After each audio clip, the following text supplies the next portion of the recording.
നോമ്പ് തുറക്കുന്ന ആയിരത്തിലേറെ വിശ്വാസികൾക്ക് ഔഷധ കഞ്ഞിയൊരുക്കി മാതൃകയാവുകയാണ് തിരുവനന്തപുരം പാളയം ജുമാ മസ്ജിദ്. ജാതിമതഭേദമന്യേ നിരവധി പേരാണ് ഔഷധ കഞ്ഞിയുടെ സ്വാദ് നുകരാനെത്തുന്നത്. പൂർണ്ണമായും പ്ലാസ്റ്റിക് വിമുക്തമാക്കിയാണ് ജുമാഅത്ത് കമ്മിറ്റി കഞ്ഞി വിതരണം ചെയ്യുന്നത്.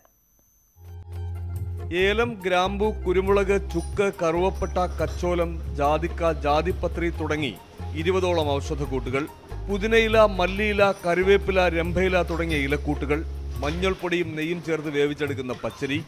ഇതിലാണ് ഈ ഔഷധക്കൂട്ടുകളും ഇലക്കൂട്ടുകളും ചേർക്കുന്നത്. പുറമെ തക്കാളി, സവാള, പൈനാപ്പിൾ എന്നീ രുചിക്കൂട്ടുകളും. 3 വൻ വാർപ്പുകളിൽ പാളയം ജുമാ മസ്ജിദിൽ നോമ്പുകഞ്ഞി തയ്യാറാവുകയാണ്.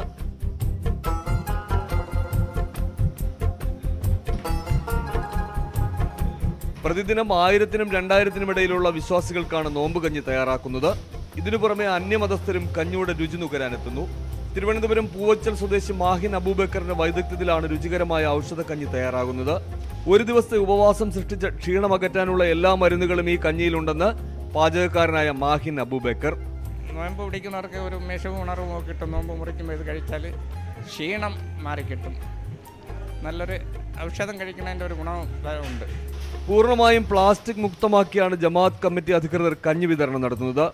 കംപ്ലീറ്റ് ആയിട്ട് ഞങ്ങൾ 100% പ്ലാസ്റ്റിക് ഒഴിവാക്കിയിരിക്കുകയാണ്. പണ്ട് ഈ പേപ്പർ കപ്പിലും പിന്നെ ഈ കണ്ടെയ്നറിലുമൊക്കെ നമ്മൾ കൊടുത്തുകൊണ്ടിരുന്നത് അതൊക്കെ നിർത്തി, കംപ്ലീറ്റാണ് നിർത്തി. ഞങ്ങൾ അതിന് പകരം ജമാഅത്ത് തന്നെ സ്റ്റീൽ പ്ലേറ്റുകളും സ്റ്റീൽ ഗ്ലാസ്സുകളും പിന്നെ മറ്റേ ക്രോക്കറി പ്ലേറ്റുകളും എല്ലാം വാങ്ങിച്ച എല്ലാം പ്ലാസ്റ്റിക് എന്നുള്ള ഒരു പരിപാടിയില്ല.